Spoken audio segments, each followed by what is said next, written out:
பொதுவாக ஒரு பிரச்சனைன்னு எடுத்துக்கிட்டாலே அதுக்கு ரெண்டு பக்கம் இருக்கும். அந்த வகையில் இன்னைக்கு காலையிலிருந்து ரொம்பவே பரபரப்பாக பேசப்பட்டு வந்துட்டுருக்கும் நயன்தாரா விக்னேஷ் சிவனுடைய திருமண ஆவணப்படத்தின் ட்ரெய்லரில் இடம்பெற்றிருக்கும் 3 நொடி காட்சிக்காக 10 கோடி கொடுக்க சொல்லி நடிகர் தனுஷ் காப்பிரைட்ஸ் கிளைம் பண்ணது தான். இந்த விஷயத்தில் பொதுமக்களும் பல நடிகர்களும் ஆதரவு தெரிவித்தாலும் இந்த சம்பவத்துக்கு இன்னொரு பக்கம் இருக்குன்னு மக்களுக்கு புரிய வைக்க பிரபல சினிமா விமர்சகர் பிஸ்மி பேசியிருக்காரு. அதில் என்ன சொல்லியிருக்காருன்னா, இந்த அறிக்கையில கடந்த 2 வருஷமா ஆவணப்படம் வெளியிட தனுஷிடம் என்ஓசிக்காக போராடிட்டு இருந்தாவும் அவர் என்ஓசி கொடுக்கலன்னு குறிப்பிட்டிருந்தாங்க. 2 வருஷமா இந்த பிரச்சனை நடந்துட்டு இருக்குன்னு சொன்னா, இப்போ அதாவது நவம்பர் 18ஆம் தேதி அவங்களுடைய திருமண ஆவணப்படம் ரிலீஸ் ஆகிற சமயத்துல இந்த அறிக்கையை வெளியிட்டு ஏன் பரபரப்பாக்கணும்? அப்போ இதோட பின்னணி தனுஷை அசிங்கப்படுத்தணும், அதே தன்னுடைய ஆவணப்படத்தின் ப்ரொமோஷனா யூஸ் பண்ணிக்கணும் என்ற வியாபார நோக்கத்துல தான் இதை பண்ணிருக்காங்கன்னு சொல்லியிருக்காங்க.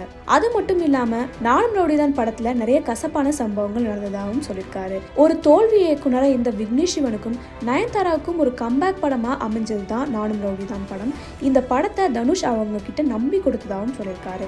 இந்த படத்துடைய பட்ஜெட் வெறும் 4 கோடி தான். ஆனா விக்னேஷ் சிவனுக்கு நயன்தாரா மேல இருந்த காதல்னால நிறைய குழப்பங்கள் ஏற்பட்டதாகவும் சொல்லியிருக்காரு. இதனுடைய விளைவா எடுத்த சீனையே திரும்ப எடுக்கிற சூழ்நிலையும் ஏற்பட்டதா சொல்லியிருக்காரு. 4 கோடி பட்ஜெட்ல பிளான் பண்ண படம் கடைசியில 17.5 கோடி வரைக்கும் வந்து நின்னுச்சு அப்படின்னு சொல்லியிருக்காரு.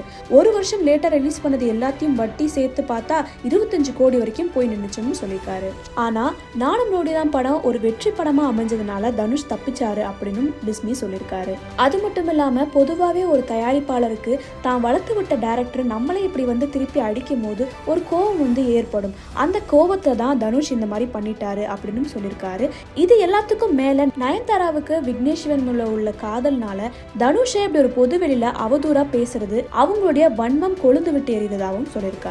அது மட்டும் இல்லாம உங்களை நம்பி ஒரு படம் கொடுத்த தயாரிப்பாளருக்கு நீங்க ஒரு மிகப்பெரிய நஷ்டத்தை ஏற்படுத்துறீங்க. உங்களுடைய ஆவண படத்தை நீங்க ஒரு 8 கோடி ரூபாய்க்கு நெட்ஃபிளிக்ஸ்க்கு கொடுக்குறீங்க அப்படின்னா உங்களை நம்பி படம் பண்ண தயாரிப்பாளருக்கு நீங்க ஒரு நஷ்டத்தை தான் ஏற்படுத்துறீங்க அப்படிங்கிற மாதிரியும் சொல்லியிருக்காரு.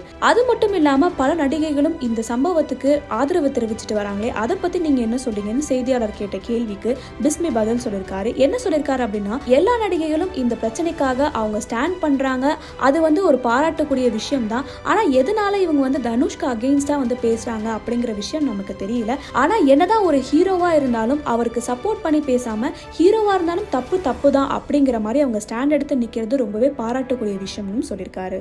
இது எல்லாத்துக்கும் முச்சமா சினிமா விமர்சகர் பிஸ்மி அவர்கள் மட்டும் இல்லாம பலரும் இப்போ தனுஷுக்கு ஆதரவா பேசிட்டு இருக்காங்க.